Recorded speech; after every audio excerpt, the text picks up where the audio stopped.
प्रधानमंत्री नरेंद्र मोदी ने गोरक्षा के नाम पर धंधा करने वालों को कड़ी चेतावनी दी है। पीएम मोदी ने कहा कि देश में ज्यादातर गोरक्षक रात में अपराध करते हैं और दिन में गोरक्षा का दावा करते हैं। मैंने देखा है कि कुछ लोग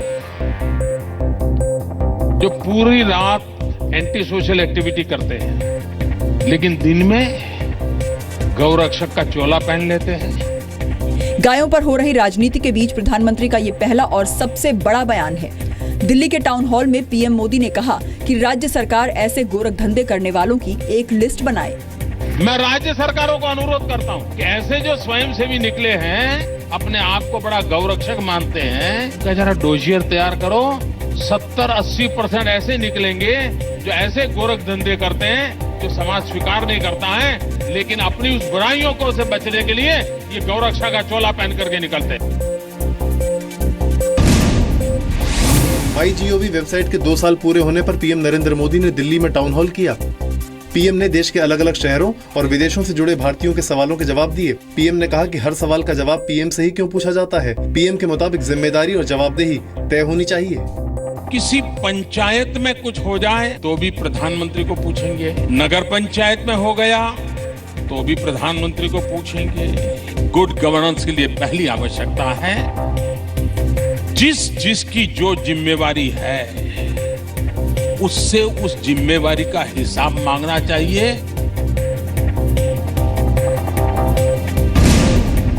वैष्णो देवी यात्रा के रास्ते में लैंडस्लाइड के बाद कुछ देर के लिए यात्रा रोक दी गई है। अर्धकुंवारी से भवन तक नए रास्ते में शाम 5 बजे से सुबह 6 बजे के बीच यात्रा रोकी गई है। हालांकि पुराने रास्ते पर यात्रा 24 घंटे जारी है। इससे पहले अर्धकुंवारी से 1.5 किलोमीटर पहले यात्रा मार्ग पर वंदना व्यू पॉइंट के पास लैंडस्लाइड हुआ, जिसमें चट्टान खिसकने से 4 श्रद्धालुओं की मौत हो गई। दूसरा हादसा मंदिर के गेट नंबर 3 के पास पत्थर गिरने से हुआ।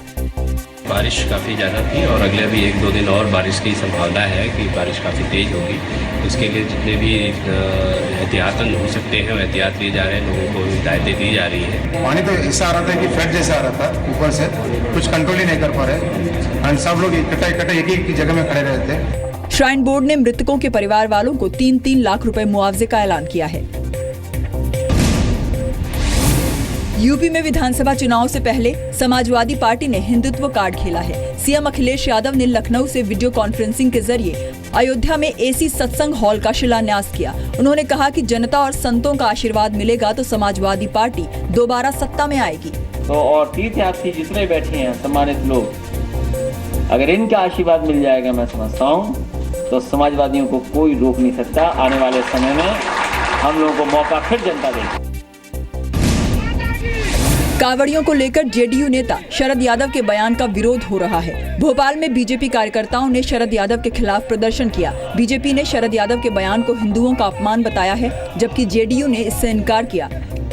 हिंदू समाज का नौजवान कांवड़ लेकर शंकर जी को जल चढ़ाने जाता है, उस पर टिप्पणी करने का साहस कर रहे हैं, ये कहीं से भी उचित नहीं है, निंदनीय है। इस बयान को जब तक पूरी तरह से आप इसका समग्रता के साथ अगर विश्लेषण नहीं करेंगे तो इस बयान के अर्थ अलग अलग तरीके के निकाले जा सकते हैं। शुक्रवार को कानपुर में शरद यादव ने कहा था कि कांवड़ियों के पास कोई काम धंधा नहीं है और इसी वजह से वो बड़ी संख्या में सड़कों पर दिखाई देते हैं।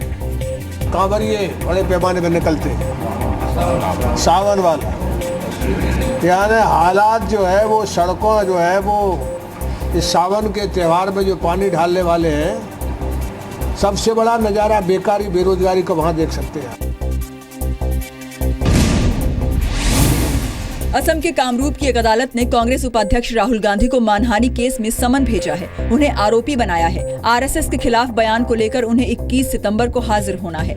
ये राष्ट्रीय स्वयंसेवक संघ एक राष्ट्रवादी संगठन है, उसके बारे में जिस तरह की भाषा राहुल गांधी जी ने बोली है उसका जवाब उनको देना होगा। We'll wait the final our strategy on this issue will be decided by our legal department.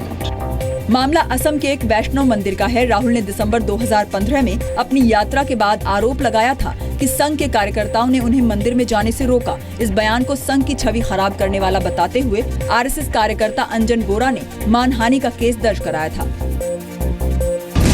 Vijay Rupani को कल दोपहर 12:40 पर गुजरात के 16वें सीएम के रूप में शपथ दिलाई जाएगी।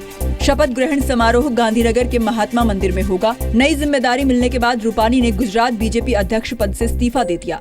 संगठन के काम में मुझे जिम्मेवारी जो दी थी, मेरे पर पूरा विश्वास रखा था, उसका मैं आभारी हूँ और मैंने भी पूरा खंत से, पूरा परिश्रम से प्रदेश अध्यक्ष का काम किया था।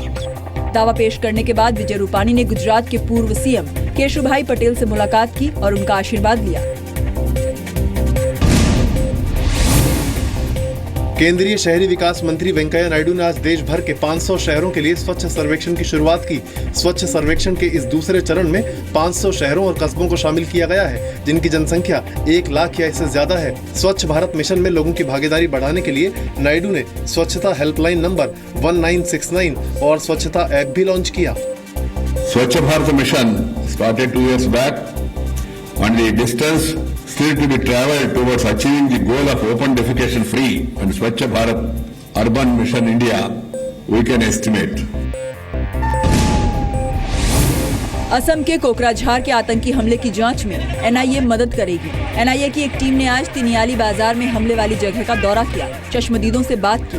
असम के मुख्यमंत्री सर्बानंद सोनोवाल ने गुवाहाटी के अस्पताल में भर्ती घायलों से मुलाकात की। शुक्रवार को तिनियाली में साप्ताहिक बाजार के दौरान आतंकी हमले में 15 लोग मारे गए थे, जबकि 20 से ज्यादा जख्मी हैं। हमले में मारे गए एक आतंकी की पहचान हो गई है। वो national democratic front of Bodoland का शीर्ष कमांडर है। महाराष्ट्र के रायगढ़ हादसे के 4 दिन बाद भी नदी में बही बसों का अब तक कोई सुराग नहीं मिल पाया है। बस और लापता लोगों की तलाश के लिए नई तकनीक का इस्तेमाल किया जा रहा है। 3 अलग अलग नावों पर 3 कैमरे लगाए गए, जो नदी में 700 फीट की गहराई और 400 फीट चौड़ाई तक की साफ साफ तस्वीरें दे पाएंगे। मुख्यमंत्री महोदय जी ने कहा जो हम टेक्नोलॉजी यहाँ पर यूज कर सकते हैं पूरी तरह हम यूज करेंगे।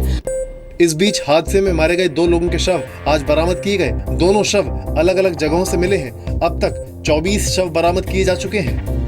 हम लोग पूरा कोशिश करें जो हमारे भारत में आतंकी संगठन ISIS के कल्याण मॉड्यूल को फंडिंग करने वाले अब्दुल्ला हादी अब्दुल अल इनीजी को कुवैत में गिरफ्तार किया गया है। भारतीय खुफिया और सुरक्षा एजेंसियों ने जो जानकारी मुहैया कराई है, उसके बाद ये गिरफ्तारी हुई। हादी की गिरफ्तारी के बाद कुवैत ने भारतीय एजेंसियों से उसकी जानकारी साझा की है। अब NIA की एक टीम हादी से पूछताछ के लिए जल्दी ही कुवैत जाएगी। हादी पर मुंबई के अरीब मजीद और उसके 4 साथियों को IS में शामिल होने के लिए पैसे देने का आरोप है। सूत्रों के मुताबिक हादी 2013 में पाकिस्तान गया था और वहां से लौटने के बाद ISIS के लिए टेरर फंडिंग और रिक्रूटमेंट में जुटा था। दिल्ली की एक अदालत ने विजय माल्या के खिलाफ गैर जमानती वारंट जारी किया है। माल्या बैंकों के 9,000 करोड़ रुपए से ज्यादा के कर्जदार हैं। कोर्ट ने 4 नवंबर को माल्या को कोर्ट में पेश होने का आदेश दिया है और विदेश मंत्रालय के जरिए गैर जमानती वारंट भेजने को कहा है। कोर्ट ने कहा कि बार-बार समन के बावजूद विजय माल्या हाजिर नहीं हुए हैं। ऐसे में जरूरी है कि सरकारी मशीनरी दखल देकर माल्या की पेशी सुनिश्चित करे। जहाँ तक एम्प्लॉयर्स का सवाल है, हम लोग के पास कोई जरिया नहीं है कि हम लोग केस करें। हम बहुत लॉयर्स के पास गए हैं, लेकिन वो बहुत डॉक्यूमेंट्स मांग रहे हैं जिन पे हमारा एक्सेस नहीं है। कोर्ट ने माल्या के खिलाफ ये गैर जमानती वारंट 2012 के चेक बाउंस के एक मामले में जारी किया है।